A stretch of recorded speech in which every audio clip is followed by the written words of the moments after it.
सभी बच्चे दोनों हाथ जोड़ेंगे, जॉइन योर हैंड्स।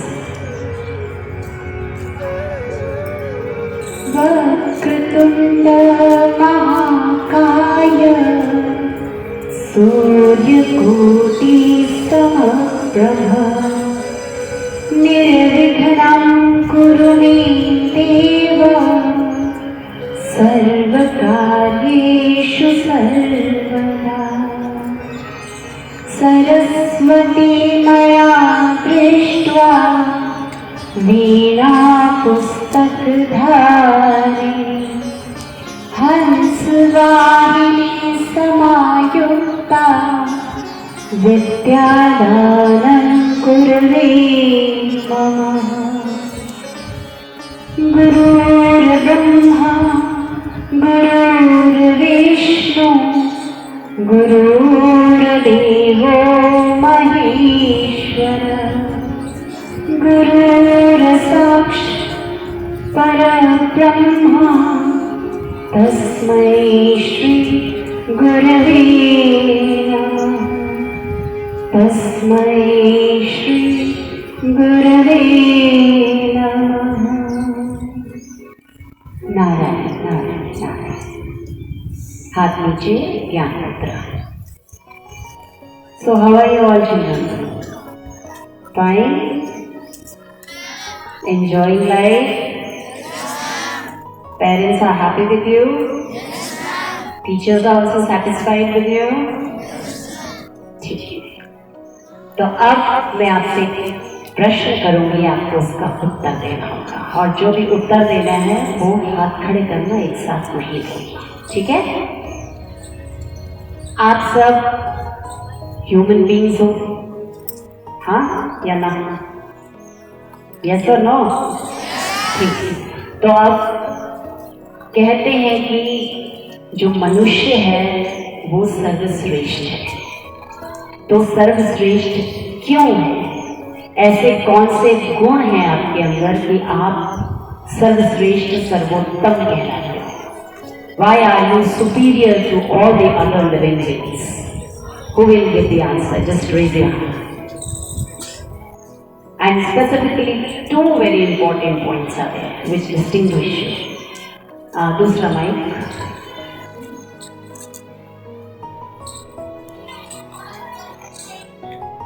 इंसानों के पास बुद्धि होती है।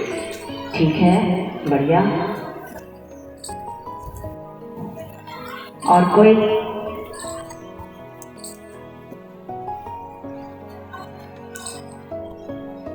Because we are knowledge, so we can do anything. Okay, fine, well tried, but not accurate. और कोई? सोचने व सही गलत समझने की क्षमता। बढ़िया। अभी भी वो उत्तर नहीं मिला जो मुझे चाहिए। Because we have the ability to show emotion. Fine, yes. Anybody else?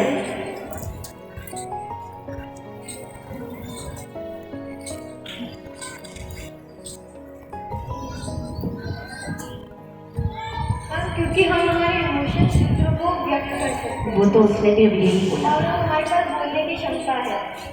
ठीक, तो बोलने की क्षमता औरों के पास नहीं है। सब अलग अलग आवाजें निकालते हैं। हमारे से कोई बोल नहीं सकता कि अच्छा, हमारे पास सम्मान है, दूसरों को सम्मान देने की क्षमता है। ठीक, बढ़िया।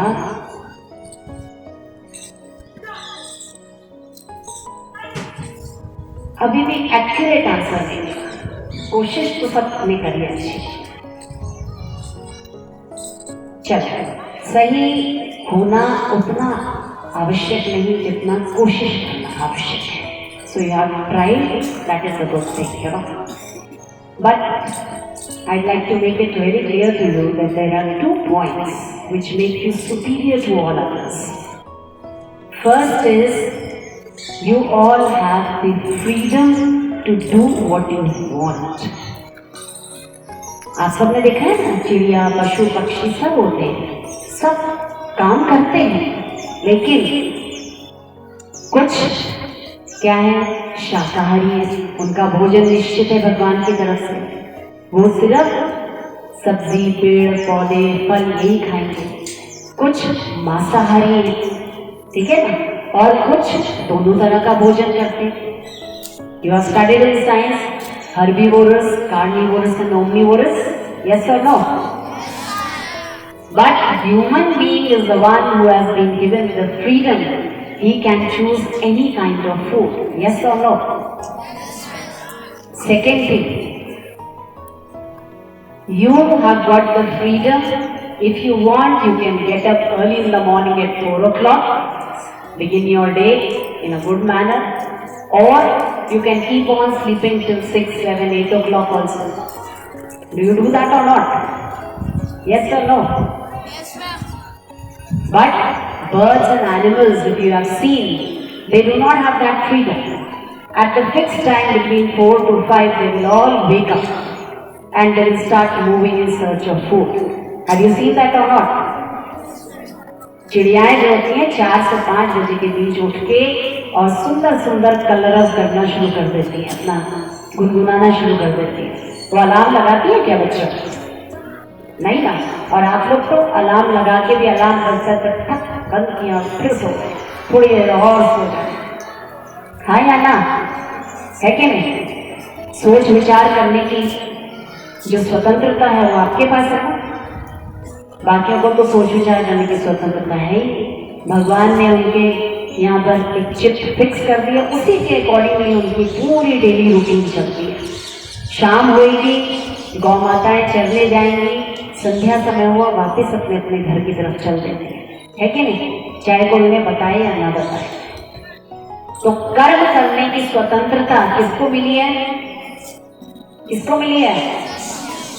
हमको, है कि नहीं? मनुष्य. तो इसलिए आप श्रेष्ठ हो.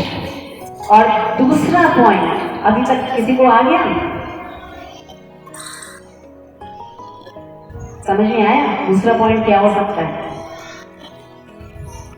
केवल आपको ईश्वर ने स्वतंत्रता दी है कि आप मुस्कुरा सकते हैं, आप हंस सकते हैं. और कोई भी पशु पक्षी आप देखो, वो कभी भी मुस्कुरा नहीं सकते. हाँ या ना? जोर से तो बोलो, इतने स्टूडेंट्स हो, आवाज मुझ तक तो आनी चाहिए. So you have been given the freedom to smile, you have been given the freedom to laugh. So God, when He has blessed you with these 2 specific qualities, so He expects something more from you. Yes or no?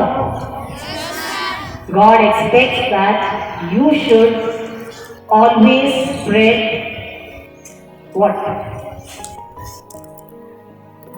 बोलो बोलो, happiness. Very good. तो ईश्वर आपसे क्या चाहता है कि आप स्वयं भी खुश रहें और अपने आसपास के वातावरण में खुशी को फैलाएं, प्रसन्नता को फैलाएं. और इसीलिए मनुष्य को ये दायित्व दिया गया है भगवान की तरफ से कि आपके आसपास जो पेड़ पौधे हैं उनका ख्याल किसको रखना चाहिए? किसको रखना चाहिए? हमें रखना चाहिए. पशु पक्षी आपके आसपास है, उनका ख्याल किसको रखना चाहिए? हमें रखना चाहिए. और यही चीज सनातन संस्कृति आपको और हमको सिखाती है. हाँ या ना? बोलो बच्चों. आप सबने देखा होगा घर पर माँ पहली रोटी बनाती है तो किसकी होती है वो? और आखिरी रोटी किसकी? कुत्ते की. ठीक है ना?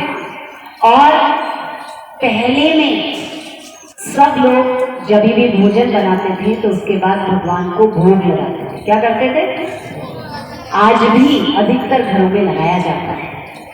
और जब भोग लगाते थे तो हर एक के मन में भाव होता था कि कोई अतिथि अगर अभी आ जाए तो उसको हम भोजन कराएं, फिर हम भोजन पाएं।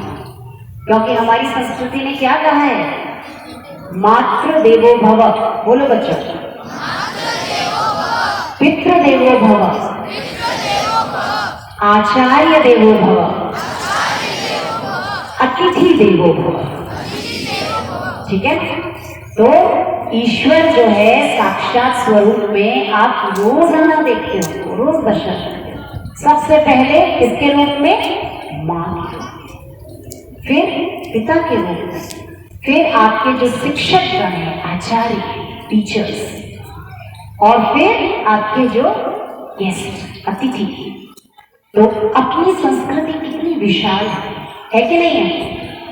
और इसीलिए हमारे शास्त्रों में क्या कहा गया है कि जो भोजन बनाता है और सिर्फ अकेले अकेले खा जाता है तो वो क्या खाता है, पाप खाता है।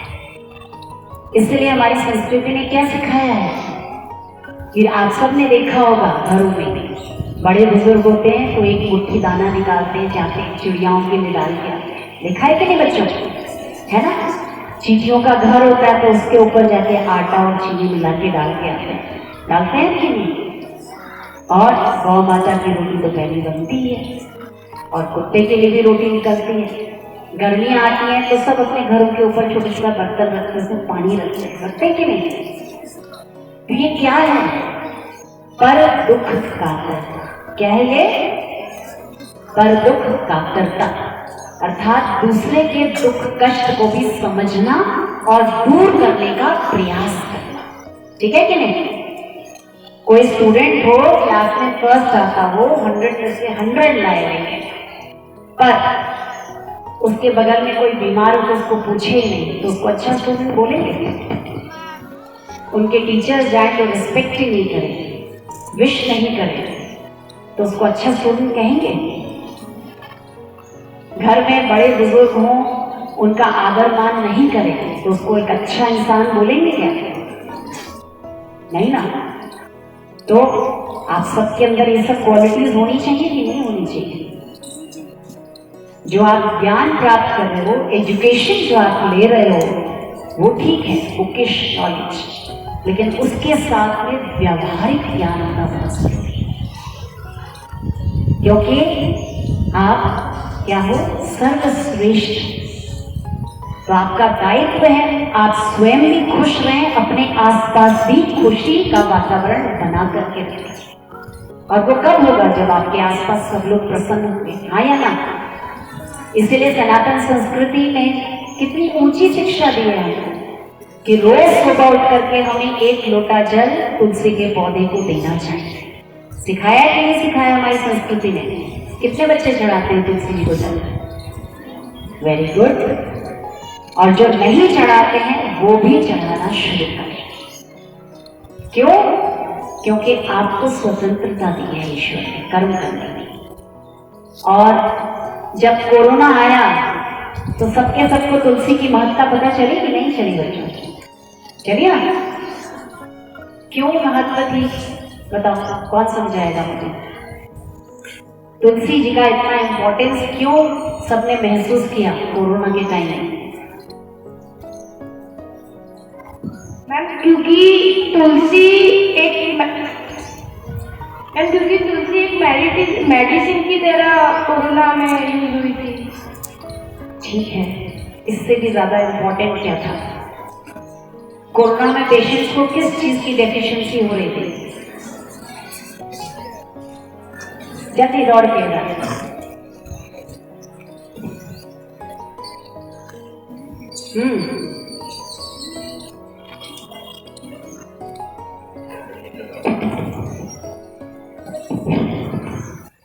मैम तुलसी कोरोना में पेशेंट्स को किस चीज की कमी हो रही थी, डेफिशिएंसी किस चीज की हो रही थी। Ma'am oxygen. ऑक्सीजन। तो तुलसी का पौधा क्या देता है आपको, मैम ऑक्सीजन। ऑक्सीजन तो पीपल का पेड़ भी देता है। हमें तुलसी का पत्ता मैम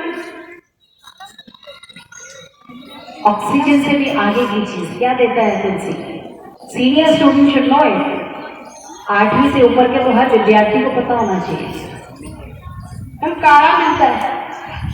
काढ़ा बनता है तुलसी के पत्तों से। Senior students, Tulsi plant gives you ozone 24 hours. People जो है ऑक्सीजन देता है, लेकिन तुलसी उससे भी आगे क्या, ozone. Chemical formula of oxygen is O2 and ozone is O3 and it is a very unstable state। तो तुरंत वो ब्रेक ऑफ हो जाता है और फ्री ऑक्सीजन मॉलिक्यूल्स आपको मिलते हैं।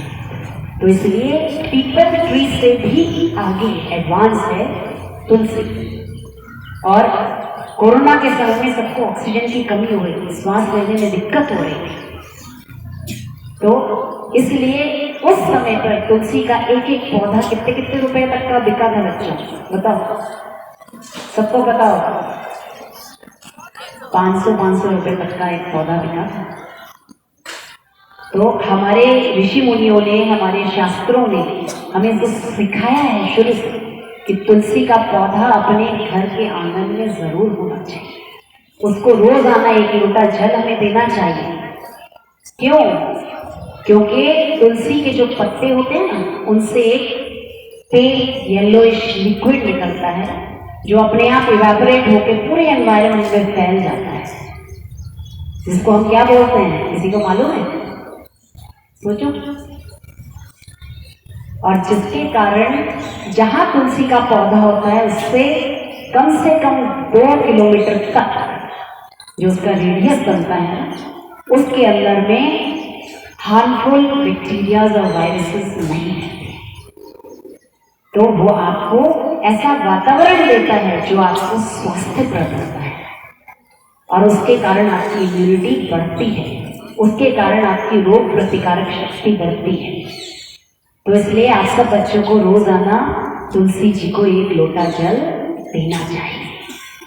रोजाना सूर्य भगवान को 1 लोटा जल देना चाहिए। सूर्य को क्यों जल देना चाहिए, कौन एक्सप्लेन करेगा मुझे? जल्दी से, बिना समय बर्बाद किए। सूर्य अगर एक दिन नहीं आए तो आप जिंदा रहेंगे बच्चों? फिर कमर गर्दन सीधी, ज्ञान मुद्रा। सूर्य अगर नहीं आए, किसान कितनी भी मेहनत करे, खेत को उसके अंदर में वो हल चलाए या ट्रैक्टर से उसकी खेड़ाई करे, उसमें बीज डाले, पानी भी डाले, तो क्या बीज उग जाएंगे? तो जब तक सूर्य नहीं आएगा आपको खाने के लिए अनाज नहीं मिलेगा, आपको फल नहीं मिलेंगे, आपके पूरे वातावरण में फूल नहीं होंगे। तो सूर्य के बिना जीवन संभव है? और सूर्य जैसे ही आता है तो कहते हैं 80% जो आपके नुकसान देने वाले बैक्टीरिया और वायरस होते हैं वो अपने आप मर जाते हैं। तो आपको बीमारियों से कितना बचाते हैं सूर्यदेव? बचाते हैं कि नहीं? तो इसलिए सूर्य भगवान को थैंक यू तो बोलना चाहिए कि नहीं? सूर्य का आना आपको क्या अंधकार से किधर ले जाता है? प्रकाश की तरफ। तो जो आप यहाँ विद्यालय में आते हैं, ज्ञान प्राप्त करते हैं, वो क्या है? Going from darkness towards light. तो सूर्य क्या सिखाता है आपको कि हमें अंधकार से किस तरफ चलना है बच्चों? प्रकाश की तरफ। तो हमारे जीवन में ज्ञान होना चाहिए। तो सूर्य को इसलिए क्या कहते हैं? स्वास्थ्य का और ज्ञान का देवता। प्रत्यक्ष देव जिसके आप रोज दर्शन करते हैं वो कौन है? सूर्य देव। ठीक। तो इसलिए रोजाना सभी बच्चों को 1 लोटा जल तुलसी जी को, 1 लोटा जल सूर्य भगवान को चढ़ाना ही चाहिए। ठीक है? तो जो बच्चे नहीं चढ़ाते हैं वो सब भी कल से चढ़ाना शुरू करो। क्यों? आपको अच्छा स्वास्थ्य चाहिए कि यू वांट गुड हेल्थ और नॉट? जो बच्चा बीमार रहेगा उसका पढ़ाई में मन लगेगा, उसको खाना पीना अच्छा लगेगा, क्लास में भले सारा दिन बैठा रहे उसको पढ़ाई समझ में आएगी? तो सूर्य भगवान होना कितना जरूरी है कि नहीं?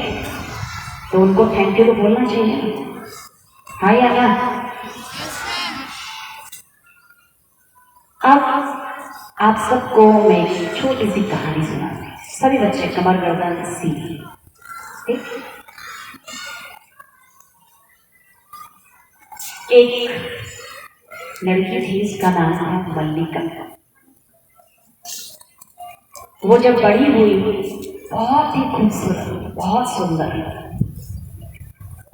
और वो एक राजा की बेटी थी। और ये सच्ची कहानी है बेटा, ठीक?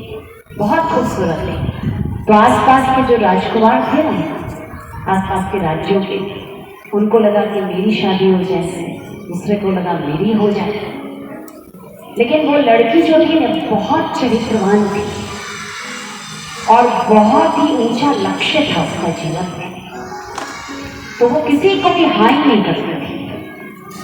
तो जो राजकुमार लोग थे ना, उन्होंने सोचा कि हम ऐसा करते हैं, इनके राज्य पे चढ़ाई कर देते हैं और इसके पिता को हरा करके फिर इसका अपहरण करके ले जाएंगे और फिर शादी करेंगे।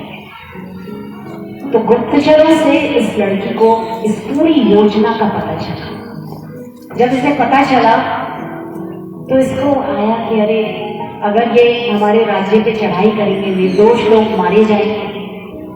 तो उसने कहा ठीक है, अपने पिताजी को बोला कि आप स्वयंवर की घोषणा कीजिए, सब राजकुमारों को आमंत्रित कीजिए और फिर जो सबसे अच्छा वीर राजकुमार होगा उसके साथ में शादी करेंगे। तो सब राजकुमारों को आमंत्रित किया गया। सब बच्चे ध्यान से सुनना, बाद में आपसे क्वेश्चन पूछूं।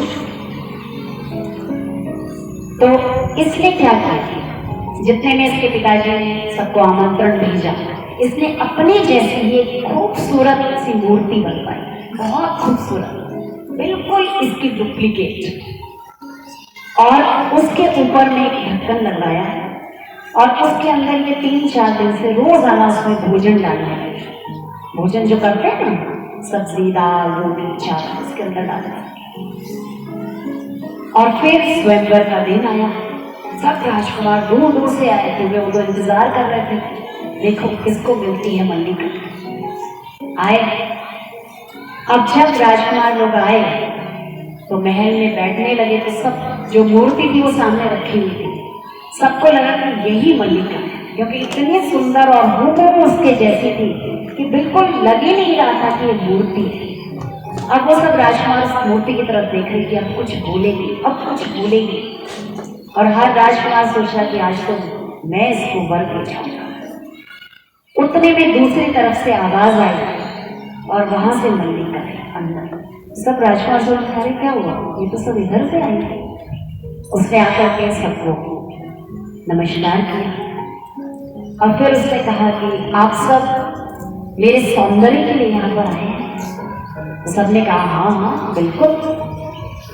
तो उसने कहा ठीक है, तो मैं आप सबको अपना सौंदर्य का कुछ परिचय।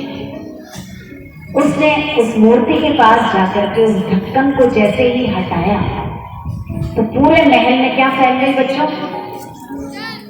क्या फैल गई? दुर्गंध।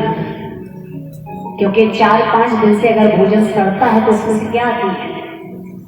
क्या आती है? बदबू आती है, दुर्गंध। तब उसने मल्लिका ने कहा कि आप सब जिस सौंदर्य के लिए आए हैं वो सौंदर्य इसी भोजन से बना है, क्योंकि रोज मैं दूध, फल, सब्जी, दाल, रोटी, चावल खाती हूँ। उसी के कारण तो ये शरीर सुंदर दिखता है और आप सब उसी के लिए आए हैं। तब सब राजकुमारों को उसने कहा कि जिससे मेरे ये शरीर की चमड़ी बनी है, जिसको आप देख करके इतने आकर्षित, इतने लालायित हैं कि हमको मिल जाए मल्लिका, हमको मिल जाए मल्लिका। ये इसी अन्न से बना है और ये क्षणभंगुर है, नश्वर है। क्योंकि ये जो शरीर है ये तब तक चल रहा है जब तक इसका संयोग किसके साथ है बच्चों? किसके साथ है? भोजन और साथ में। कभी आपने देखा है कोई चिड़िया मर जाती है, कोई कुत्ता बिल्ली मर जाता है तो उसकी आंखें तो वैसे ही होती हैं, कान भी वैसे ही होते हैं, हाथ भी वैसे ही होते हैं, लेकिन उसमें से क्या निकल जाता है बच्चों? क्या निकल जाता है? प्राण, आत्मा। तो मल्लिका ने कहा कि ये जो शरीर है ना, ये इन दो के कारण सुंदर दिख रहा है, एक आत्मा और दूसरा भोजन। तब उसने कहा कि आपको और हमें ये जो मनुष्य जन्म मिला है वो केवल खाने के लिए, सोने के लिए और ऐशो आराम करने के लिए नहीं मिला है। ये मनुष्य शरीर, ये मनुष्य जन्म हमें मिला है उस परमात्मा को जानने के लिए, जिसकी सत्ता से हमारा ये शरीर चलता है, जिसकी सत्ता से हम बोल पाते हैं, जिसकी सत्ता से हम सुन पाते हैं, जिसकी सत्ता से हम सूंघ पाते हैं, जिसकी सत्ता से हमारी बुद्धि निर्णय कर पाती है। तब अनेक राजकुमारों को बात समझ में आई और कई तो उसी समय पर भिक्षुक बन गए। और फिर मल्लिका ने कहा कि मुझे किसी के साथ भी विवाह नहीं करना है, मैं अपने मनुष्य जन्म का जो लक्ष्य है उसे पाऊंगी, ईश्वर की खोज करूंगी और अपने इस मनुष्य जन्म को सार्थक करूंगी। और वही राजकुमारी जो मल्लिका थी, फिर उसने एक सद्गुरु की शरण ली और वो जैन धर्म की एक तीर्थंकर बनी। मल्लिनाथ नाम सुना है आप सबने? यह सत्य घटना है, कोई काल्पनिक घटना नहीं। तो आप और हम सबको भी ये बात समझनी होगी कि हमें मनुष्य जन्म क्यों मिला है। क्योंकि आजकल क्या है, पाश्चात्य जगत का खूब प्रभाव पड़ रहा है। वेस्टर्न कल्चर से हमको क्या सिखाया जा रहा है कि सिर्फ पढ़ो, नौकरी करो, पैसा कमाओ, ऐशो आराम करो। लेकिन ये जो विद्या आप और हम ले रहे हैं ना, इसको लेने के बाद कोई अच्छा डॉक्टर बन जाता है, कोई अच्छा इंजीनियर बन जाता है, कई IAS बन जाते हैं, कोई ब्यूरोक्रेट्स बन जाते हैं। लेकिन जब उनकी लाइफ को आप देखो ना, तो उनके यहाँ शांति नहीं। कोई बोलेंगे ये तो बहुत ड्रिंक करता है, नशा करता है, इसके कारण इसके घर में रोज लड़ाई झगड़ा होता है। आजकल आप देखोगे तो कितनी परसेंटेज बढ़ गई है डाइवोर्स, ठीक है ना। पाश्चात्य जगत का कैसा प्रभाव है। आजकल Valentine day, chocolate day, rose day, हमारे बच्चों को जिस समय पढ़ाई करनी चाहिए, जिस समय वो एकाग्र होने चाहिए, अपने लक्ष्य के प्रति सजाग होने चाहिए, उस समय पर ये ऐसे ऐसे पर्व पाश्चात्य जगत ने हमारे देश में भेज दिए। किस लिए? केवल मल्टीनेशनल कंपनीज का बिजनेस चलाने के लिए। क्योंकि वैलेंटाइन डे होता है तो सब लोग क्या खरीदते हैं? गिफ्ट खरीदेंगे देने के लिए अपनी बॉयफ्रेंड को, अपनी गर्लफ्रेंड को। जाकर के किसी होटल में जाएंगे कॉफी पीने के लिए। और इस सब के चक्कर में क्या होता है, मल्टीनेशनल कंपनीज का बिजनेस अच्छे से चलता है, वो खूब पैसा कमाते हैं, महंगे महंगे गिफ्ट्स देते हैं। रोज जाएगा तो एक एक रोज 100 रुपए का इतना महंगा महंगा मिलेगा। और हमारे जो युवा बच्चे हैं वो पाश्चात्य जगत से प्रेरित होकर के बराबर जाएंगे, खरीद देंगे। आजकल बड़े बड़े कॉलेजेस में, स्कूल्स में तो कहते हैं अगर किसी का बॉयफ्रेंड गर्लफ्रेंड नहीं है तो स्टेटस सिंबल बन जाता है, you are good for nothing. But it's not like that. You have to understand, this is pure business. So, you have to be aware of what is your aim in life, why you have come on this earth. और इस Valentine day, rose day, chocolate day, teddy day, इन सब के चक्कर में आजकल के हमारे जो बच्चे हैं वो इसमें फंस जाते हैं, आकर्षित हो जाते हैं और उसके बाद में पढ़ाई से उनका ध्यान हट जाता है। और आप और हम सब ने कई बार देखा है, जब 10वीं का और 12वीं का बोर्ड रिजल्ट आता है उसके बाद न्यूज़पेपर्स में कैसी न्यूज होती है, पढ़ने की इच्छा नहीं कि उस बच्चे ने फांसी पे लटक के जान दे दी, कोई किसी ने कीटनाशक पी करके अपनी जान दे दी। क्यों? क्योंकि वो फेल हो गया था बोर्ड एग्जाम में। और उसके बेस में जाओ तो रीजन क्या मिलता है कि कहीं ना कहीं बेस के चक्कर में पड़ गया था, कहीं ना कहीं उसका मन अटक गया था, जिसके कारण एकाग्रता नहीं थी पढ़ाई नहीं करी और पढ़ाई नहीं करने के कारण जब एग्जाम आए तब डर लगी, पेपर आया तो कुछ आता नहीं था, जब रिजल्ट आया तो सोचा पेरेंट्स के सामने कैसे जाऊंगा, टीचर्स को कैसे मुंह दिखाऊंगा, और फिर उसको अंदर अंदर आत्मग्लानि होने लगी। तो पहले तो टेंशन नहीं आया जब एग्जाम आया, फिर जब रिजल्ट आया तो डिप्रेशन में गया और इतना डिप्रेशन की सुसाइड कर दिया। तो बताओ बच्चों, अनमोल जीवन सार्थक हुआ क्या? नहीं। तो इसीलिए वैलेंटाइन डे को विदेश के लोग क्या कहते हैं? प्रेम दिवस। तो हमारे गुरुदेव ने क्या सिखाया कि सच्चा प्रेम हमको कौन करते हैं बच्चों? कौन करते हैं सच्चा प्रेम? माता पिता।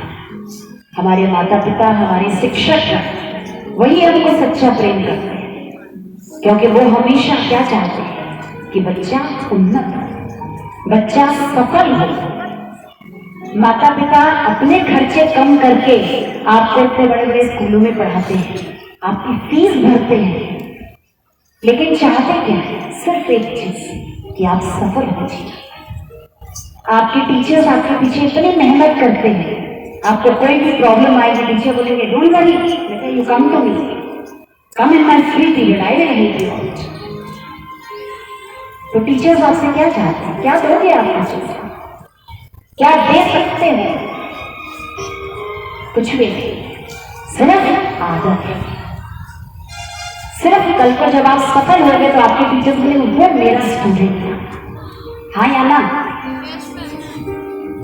तो इसलिए आपसे सच्चा प्रेम यदि कोई करते हैं तो कौन करते हैं बच्चों? आपके माता पिता, आपके teachers.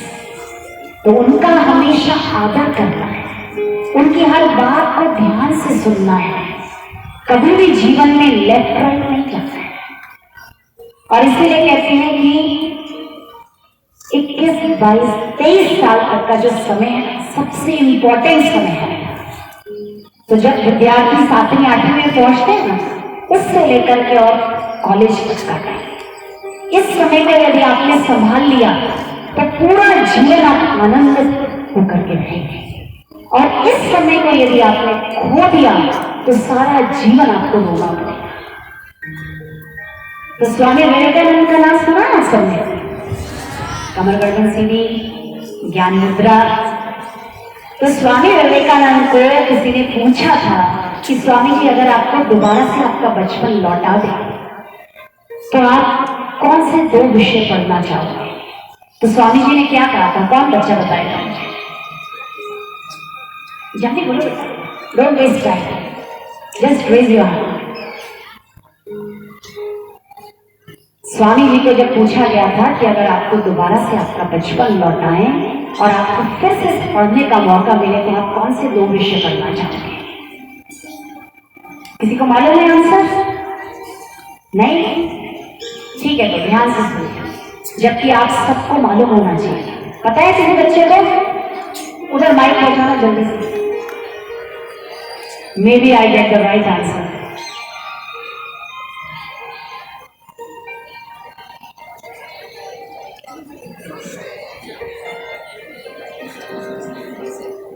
Ma'am Sanskrit. Wrong, sorry, sit down, well tried, sit down. सब बच्चे कमर गर्दन सीधी, ज्ञान मुद्रा और सीधा इधर। तो स्वामी विवेकानंद जी ने कहा था कि मैं सिर्फ 2 विषय पढ़ना चाहूंगा। पहला विषय एकाग्रता। कौन सा विषय बच्चों? What you call in English concentration. और दूसरा विषय, कुछ आइडिया? अनासक्ति। क्या? अनासक्ति, डिसअटैचमेंट। अब आप सब बच्चे सोच रहे होंगे ये तो हमारा सब्जेक्ट ही नहीं। जो सीनियर स्टूडेंट्स है वो तो बिल्कुल ध्यान से सुनो, और छोटे भी। आपको इंग्लिश पढ़ना हो, मैथ्स पढ़ना हो, साइंस पढ़ना हो, एसएस पढ़ना हो, कंप्यूटर्स पढ़ना हो, फिजिकल एजुकेशन पढ़ना हो, क्या आप कंसंट्रेशन के बिना पढ़ सकते हैं? क्लास में टीचर पढ़ाती हो और आप खिड़की से बाहर झांकते रहो तो आपको समझ में आएगा? क्लास में टीचर पढ़ा रही हो और आप दूसरे को बोले अरे बहुत जरूरी बात याद है, सुन तो सही। तो जो टीचर ने बताया वो आपको समझ में आएगा? नहीं आएगा। टीचर पढ़ा रही हो और आपको याद आ जाए कि अरे आज तो हमारे इस फ्रेंड के यहाँ पे ना पार्टी है, वहां जाना है, शाम को तो ये ड्रेस पहननी है, ये खाने को मिलेगा, मन उधर चला गया, तो टीचर ने क्या क्या बताया आपको समझ में आएगा? नहीं आएगा। ऐसे ही जो मैंने अभी बताया वैलेंटाइन डे, रोज डे, तो किसी की अगर गर्लफ्रेंड है, बॉयफ्रेंड है, क्लास में टीचर पढ़ा रही है, आप बैठे बैठे सोच हो रहे हो, तो जो टीचर पढ़ाएगी वो आपको समझ में आएगा बच्चों? नहीं आएगा। तो इसलिए स्वामी जी ने क्या कहा? पहली चीज कॉन्सेंट्रेशन और दूसरी चीज डिसअटैचमेंट। किसी भी चीज, वस्तु, परिस्थिति में हमारा लगाव नहीं होना चाहिए कि उसी का चिंतन बनाए। कक्षा में बैठे बैठे आप चिंतन करो पार्टी का, चिंतन करो खाने पीने की चीज का, चिंतन करो कि अरे उससे कब मौका मिलेगा बात करने के लिए जाएंगे, तो इससे कक्षा में जो भी पढ़ाया जाएगा वो कुछ भी आपको समझ में नहीं आएगा। और आजकल के बच्चों का ये सबसे बड़ा प्रॉब्लम है कि उनकी कंसंट्रेशन नहीं होती है। क्यों? क्योंकि उनका मन कहीं कहीं लगा है। और इसीलिए कई बार टीचर बोलती भी है ना, you are physically present in the class but mentally absent. बोलती है कि नहीं बोलती है टीचर कई बार? तो आप सब बच्चों के जीवन में एकाग्रता होनी चाहिए, कंसंट्रेशन होना चाहिए। इसलिए कमर गर्दन सीधी और ज्ञान मुद्रा। और इसीलिए हमारे ऋषि मुनियों ने हमको ओंकार की साधना सिखाई है, हमको प्राणायाम सिखाए हैं, जिससे कि हमारा मन एकाग्र रहे। तो आप सब बच्चों को पहली चीज ये समझ लेनी है कि निस्वार्थ प्रेम, सच्चा प्रेम आपसे अगर कोई भी करते हैं तो वो सिर्फ और सिर्फ आपके माता पिता और आपके शिक्षक करते हैं। ठीक है? तो इसलिए जब तक आप विद्यार्थी हो, चाहे आप स्कूल में हो चाहे कॉलेज में चले जाना, तो कभी भी अपनी वृत्तियों को इधर उधर फंसने नहीं देना बच्चों। ठीक है? क्योंकि क्या कहा गया है? इफ वेल्थ इज लॉस्ट, बोलो बोलो completed, if wealth is lost, nothing is lost. If health is lost, something is lost. But if character is lost, everything is lost. So character is the most important thing, most precious thing in your life. अच्छा, अगर कोई माली हो, वो फूलों का बगीचा लगाए, खूब सुंदर सुंदर फूल खिलाए, बड़ी मेहनत करते, उनकी गुड़ाई करें, खाद डालें, सुंदर सुंदर फूल आए, फिर उन फूलों को तोड़े, मेहनत करें, फिर उनका अर्क निकालें और फिर उस अर्क को ले जा करके नाली में डाल दें, तो आप सब उसको क्या कहोगे? उस माली को बोलो, क्या कहोगे? छोटे बच्चों को भी समझ आनी चाहिए बात को। बुद्धू कहेंगे कि नहीं? कितनी मेहनत करी, कितनी मेहनत से पहले बगीचा तैयार किया, फूल के पौधे लगाए, उनको पानी दिया, खाद दी, पाला पोसा, फूल खिले सुंदर सुंदर, फूल तोड़े, उनका अर्क निकाला, उसका खूब इत्र बनाते थे पहले समय में। जैसे आजकल परफ्यूम्स मिलते हैं, तो पहले इत्र मिलता था, फूलों से बनता था, बहुत कीमती। और फिर वो व्यक्ति इसको जाके नाली में डालते, तो उसको मूर्ख कहेंगे कि महामूर्ख कहेंगे? बोलो बच्चों, महामूर्ख। तो ऐसे ही आप सब जो छोटे छोटे बच्चे हो, इस ग्रोइंग एज में आप सब लोग भोजन करते हैं, अच्छी निद्रा लेते हैं, तब जाके आपका शरीर स्वस्थ होता है। अगर रात को सोए नहीं ना ठीक से, तो मेंटली डिस्टर्ब हो जाए और फिर आपके शरीर के अंदर में ओज तेज बनता है। और फिर अगर कोई बच्चा उसको यूं ही खो दे, तो उसको क्या कहेंगे? 14 वर्ष की आयु तक आपके शरीर के अंदर डेवलपमेंट होता है और आपकी बॉडी का जो सार तत्व है, जिसके कारण छोटे छोटे बच्चे होते हैं, उनके चेहरे पर कितनी चमक होती है। लेकिन जैसे जैसे बड़े होते जाते हैं, इधर उधर फंसती हैं उनकी वृत्तियां, तो फिर कई बच्चों के अंदर में बड़ी सारी तकलीफें हो जाती हैं। और आजकल के बच्चों को तो नशे की भी आदतें लग रही है। तो कभी भी इन आदतों में नहीं फंसता है और उसके कारण उनका तेज खो जाता है। तो ब्रह्मचर्य बहुत जरूरी है, ठीक है। आजकल के बच्चों में कई बार देखा है ना, पान मसाला खाते कि नहीं कहीं कई बच्चे, छोटे छोटे बच्चों को बोलो तो कोई पान पराग खा रहे हैं, पान मसाला खा रहे हैं। तो ये मसाला खाना चाहिए क्या? किसी बच्चे ने कभी सुना था न्यूज में जो आया था, क्या मिला था पान मसाले के डब्बे में से?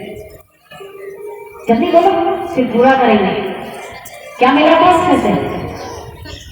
छिपकली का स्केलेटन।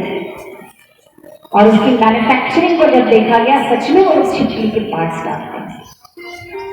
तो आप सोचो खाने लायक है क्या वो? लेकिन जिनको बिजनेस करना है उनको कोई पड़ी नहीं कि हमारे बच्चों का स्वास्थ्य कहाँ जा रहा है, हमारे बच्चे मानसिक तौर पे कितनी कमजोर हो रहे हैं, नशे की आदतों में पड़ रहे। तो आप सब बच्चों को अगर सच में अपने लाइफ की वैल्यू है तो आपको बहुत ध्यान रखना है कि क्या खाते हैं आप, क्या देखते हैं आप, क्या सुनते हैं आप। क्योंकि आजकल एक मोबाइल आ गया है हाथ में जिसमें सब कुछ फ्रीली अवेलेबल है। तो आपको विवेकवान बनना है। You have to have the wisdom to think what you should see, what you should listen and what you should do. तो आप सबको निर्णय लेना होगा कि आपको क्या करना है। क्योंकि आजकल पेरेंट्स टीचर्स बहुत परेशान है मोबाइल के कारण, क्योंकि बच्चों के हाथ में कितना रोकेंगे, 24 घंटे तो कोई आपके साथ रहेगा। तो अगर आपको अपने जीवन को उन्नत बनना है तो आपको खुद विवेकवान बनना होगा, आपको खुद अपना लक्ष्य तय करना होगा, उस लक्ष्य की दिशा में बढ़ना होगा। हाँ या ना बच्चों? तो आप सबको मैं एक भ्रामरी प्राणायाम सिखा करके कुछ छुट्टी करती हूँ, क्योंकि विद्यार्थियों के लिए सबसे जरूरी है भ्रामरी प्राणायाम, जो आपकी याद शक्ति को बढ़ाएगा, जो आपकी सूझबूझ को बढ़ाएगा, जो आपकी निर्णय शक्ति को बढ़ाएगा, ठीक है ना। तो आप सबको यदि शारीरिक, मानसिक और बौद्धिक तौर पर स्वस्थ रहना है तो हर एक विद्यार्थी को भ्रामरी प्राणायाम करना है। चलिए बच्चों, कमर गर्दन सीधी, ज्ञान मुद्रा। जब मैं एक बोलूंगी तो सभी बच्चे कान में अंगूठा डालेंगे और आंखों पर उंगलियां रखेंगे। जब मैं 2 बोलूंगी, अभी सुनते जाए, तो गहरा श्वास लेंगे और गहरे श्वास के साथ आपको 3 चीजें अंदर लेनी है। एक पॉजिटिविटी, दूसरा गुड हेल्थ, ठीक, और तीसरा डिटर्मिनेशन, ठीक है। Positivity, good health and determination, 3 चीज। और उसके बाद में जब हम श्वास को अंदर रोकेंगे तो कंठ में ओंकार का गुंजन करते हुए, भवरा देखा है सब बच्चों ने? फूलों पे आता है तो कैसी आवाज करता है? कैसी आवाज करता है? हाँ, तो कंठ में हमें ओंकार का गुंजन करना है इस प्रकार से। तो इससे आपको क्या क्या फायदा होगा? गले में कौन सा ग्लैंड होता है सीनियर स्टूडेंट्स? थायराइड, सही बोला। थायराइड ग्लैंड जो है वो आपकी फिजिकल, मेंटल और इंटेलेक्चुअल ग्रोथ को कंट्रोल करता है। थायराइड ग्लैंड से थायरॉक्सिन हार्मोन होता है, ठीक। तो गले के अंदर जब आप ओंकार का गुंजन करते हैं तो थायराइड ग्लैंड की फंक्शनिंग जो है वो प्रॉपरली होती है और जो वाइब्रेशंस क्रिएट होती है वो आपके ब्रेन तक जाती है। कहां तक जाती है? ब्रेन तक। और ब्रेन में ग्रे मैटर पढ़ा है आपने? बोलो हाँ या ना? 8वीं से ऊपर के बच्चों को पता होना चाहिए। ब्रेन सेल्स का कॉल्ड, ब्रेन के सेल्स का क्या नाम है बच्चों? न्यूरॉन्स। और न्यूरॉन्स में भी 2 टाइप के न्यूरॉन्स हैं, grey neurons and white neurons. तो जितने ग्रे न्यूरॉन्स ज्यादा उतना इंटेलिजेंस ज्यादा। तो जो वाइब्रेशन क्रिएट होती है उससे आपकी न्यूरॉन्स की सेटिंग होती है और जिससे कि ग्रे न्यूरॉन्स की प्रॉपर सेटिंग होती है उससे आपकी आईक्यू बढ़ती है, आपकी सूझबूझ बढ़ती है, निर्णय शक्ति बढ़ती है, ठीक है। तो चलिए करते हैं। एक अंगूठा कान में, उंगलियां आंखों पर, 2 खूब गहरा श्वास, 3 चीजें अंदर भर लो, positivity, good health and determination. अब हम कंठ में ओंकार का गुंजन करेंगे भंवरे की तरह से।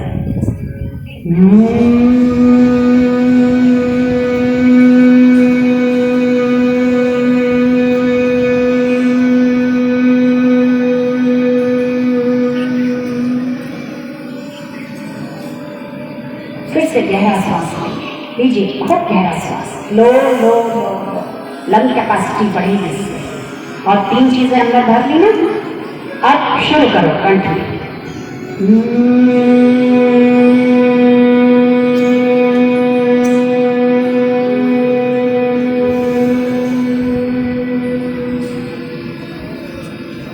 Very good.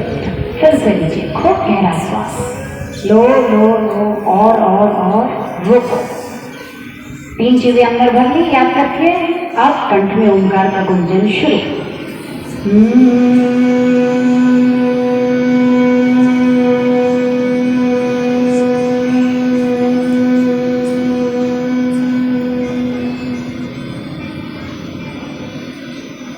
हाथ नीचे, दोनों हथेली को रगड़े।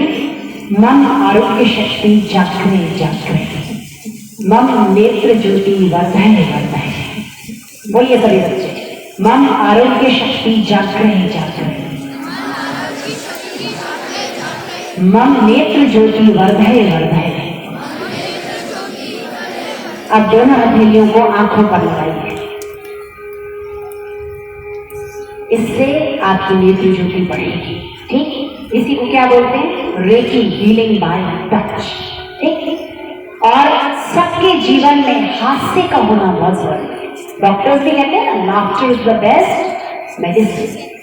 तो इसलिए आजकल लाफिंग क्लब्स आ रहे हैं फॉरेन से, जबकि हमारे ऋषि मुनियों ने तो उनको पहले से सिखाया है, देव मानव हास्य। ठीक है, चलो सब बच्चे मिलके करते हैं।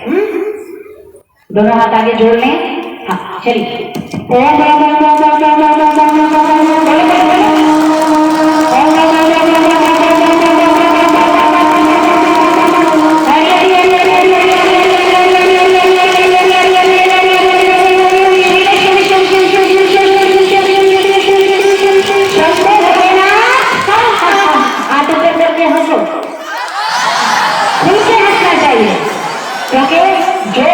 दिन में 5 बार ऐसे जरूर हंसेगा ना भगवान का नाम लेकर के, तो उसके जीवन में कभी भी टेंशन नहीं रहेगी, कभी वो डिप्रेशन में जा ही नहीं सकता।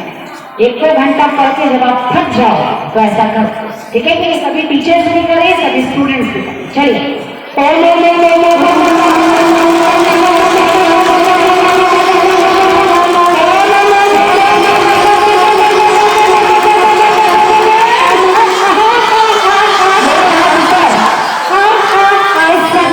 बहुत साइंटिफिक रीजन है बच्चों।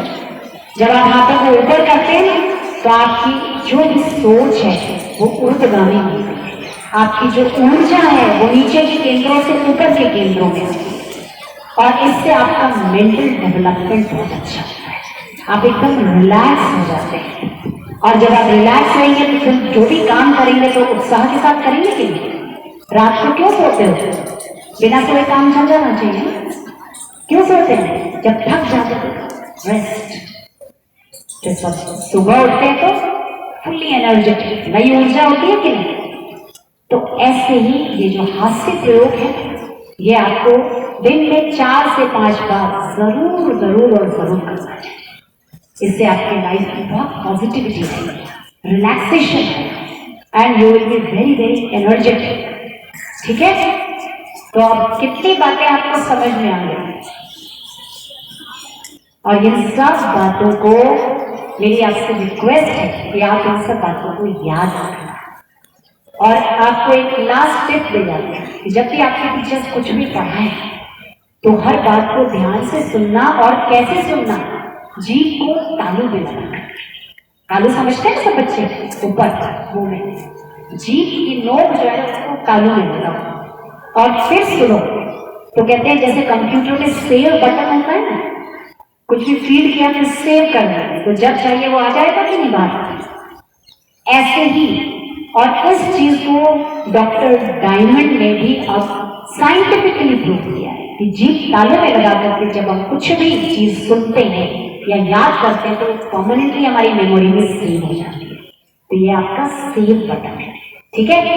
तो कुछ भी आप याद करें उसको अच्छे से। और जो आपको ओंकार कराया तो डॉक्टर मार्गन जो है उन्होंने भी कहा कि ओंकार थेरेपी से हमारे पेट के, हमारे यकृत के और मस्तिष्क के रोग दूर हो जाते हैं। Stomach diseases, liver diseases and even mental diseases can be cured by Omkar therapy. तो हमारी संस्कृति कितनी श्रेष्ठ है या नहीं है बच्चों, बोलो। तो अपनी संस्कृति पे नाज होना चाहिए कि नहीं? फिर उठा के कहना चाहिए ना कि हम सनातन संस्कृति के, हम भारतीय हैं, है कि नहीं? तो आप सबके सबको अपनी संस्कृति का आदर करना चाहिए और उसे जीवन में लाना चाहिए, ठीक है। स्वामी रामतीर्थ की एक बात बता के एंड कर रही हूँ। स्वामी रामतीर्थ जब जापान में गए और जापान से फिर अमेरिका गए तो वहां उनके बहुत सारे लेक्चर्स हुए। तो वहां के लोग इतने प्रभावित हुए उनसे कि जब वो वापस आ रहे थे तो एक महिला ने अपने छोटे से बच्चे को गोद में लिया था। पहले शिप से आते जाते थे, एरोप्लेन नहीं कहता था। तो वहां पर उनको सी ऑफ करने के लिए जब वो आए तो उस महिला ने जाकर के कहा कि Swami ji, give blessings to my child that he becomes like you. तो स्वामी जी 2 मिनट के लिए आकाश की तरफ देखने लगे। फिर उन्होंने कहा कि sorry, I can not give this blessing. तो उसने कहा why, I will give you as many dollars you want. तो स्वामी जी ने कहा कि no, to become like me your son will have to take birth from an Indian mother's womb and then study the Indian Shastras, then he can become like you. तो आप और हम कितने सौभाग्यशाली कि इस भारत भूमि पर हमारा जन्म हुआ है, भारतीय माँ की कोख से हमने जन्म लिया है और हमारे शास्त्र जो है वो हमारे पास है, जिनका अध्ययन करके हम अपने जीवन को सही दिशा दे सकते हैं। तो आप सब बच्चे अपनी संस्कृति को जीवन में लाइए, अपनाइए और जीवन को सही दिशा दीजिए और चरित्रवान बनिए। धन्यवाद, थैंक यू।